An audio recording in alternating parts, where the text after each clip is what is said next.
Halo Lili, kali ini kita coba bahas tentang batas keberterimaan peralatan pengujian air. Di video yang lalu, saya sudah membahas tentang bagaimana evaluasi hasil kalibrasi.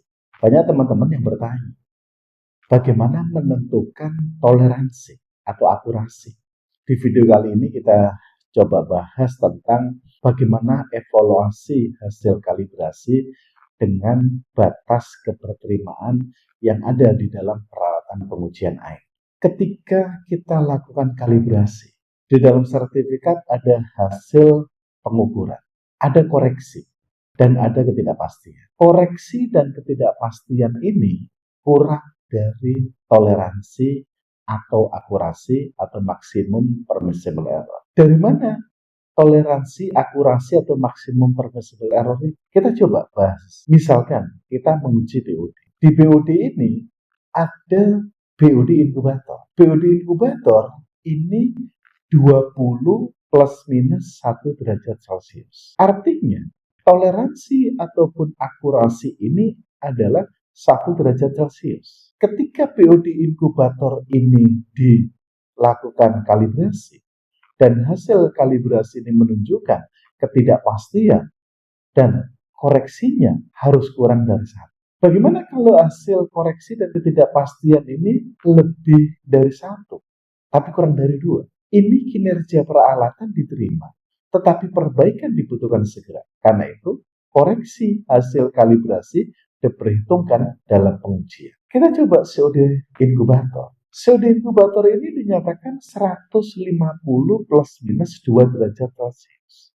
Artinya, toleransi ataupun akurasi ini harus kurang dari 2, yaitu koreksi dan ketidakpastian tersebut. Stopwatch di dalam pengujian sulfat dalam air ini dinyatakan pada saat kita melakukan pengujian tersebut, waktu yang dibutuhkan ini 60 plus minus 2 detik. Artinya, ini kita tidak boleh lebih dari 2 detik. Ini adalah batas toleransinya. Kemudian, kita lakukan kalibrasi atau uji kinerja dari AAS, Atomic Absorption Spectrophotometer. Wavelength akurasi ini 0,3 nanometer dan absorption sensitivity 0,1 absorbansinya. Ini harus kita lakukan kalibrasi tersebut. Dan tidak boleh antara koreksi dan ketidakpastian ini lebih dari batas toleransi. Kita coba ke dalam penangkas air.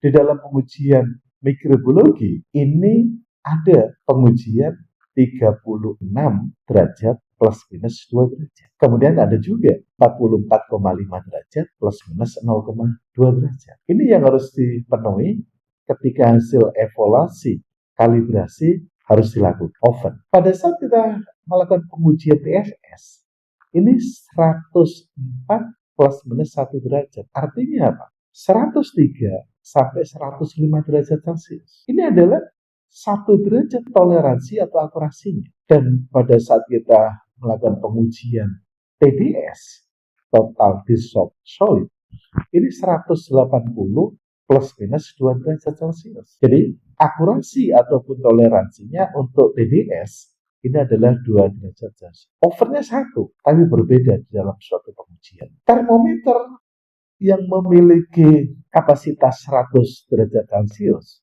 dengan resolusi ini sekitar 1 derajat Celcius, maka batas toleransinya atau akurasinya ini 1 derajat Celcius. Begitu juga termohigrometer.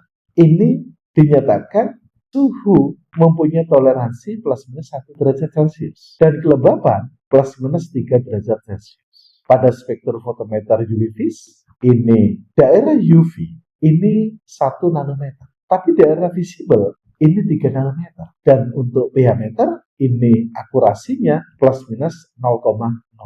Ini yang harus diperhatikan. Ketika kita lakukan evaluasi terhadap hasil kalibrasi, kita lihat apakah koreksi ditambah dengan ketidakpastian ini kurang dari toleransi. Ini toleransi yang bisa digunakan oleh laboratorium untuk mengevaluasi hasil kalibrasi tersebut baik atau tidak. Namun, ketika di antara 1 sampai 2, mungkin 1, sekian dan toleransinya ini, maka kinerja peralatan diterima, tetapi perbaikan dibutuhkan segera. Karena itu, koreksi hasil kalibrasi diperhitungkan dalam pengujian. Bagaimana kalau lebih dari 2 toleransinya, akurasinya, maksimum permissionernya?